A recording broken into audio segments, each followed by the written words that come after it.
रायजोफोर मोनसे बुस्थु देखायनो दे आं बिदि बुस्थुखौ जों माबायावसो माया नुदोंमोन थाङाखै आरोखि हारसिंलाय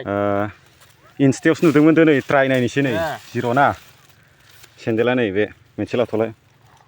नै मोनसे दोननोसै र' मोनसे दोनलाय नै 20 ग्राम मोनसेखौ बोखारबाय नै बेखौबो दोनसै दै 20 ग्राम ओमफ्राय नै दै एबार मोननैखौबो दोनसै दै देलाय नै दै नै मा पलिटिक्स दं बेलाय हा 40 जानांगौना 35 20 प्लास 20 दोनैसो 35 जायो होनना मिथिदां आं गोदो बुल फरायगासिनो दंबा बुल फरायगासिनो दंमोन आं गोदोनिफ्राय बुल फरायगासिनो दंमोन आं नै नायदो बे 20 जाबाय 20 जाबाय दै ओमफ्राय आरो नै बेखौ बोखारबाय 0 आरो 20 दै ओमफ्राय एबार मोननैखौबो दोनलाय नै मिलायलाय जाबाय 20 प्लास 20 35 डेन्जारलै मेसिना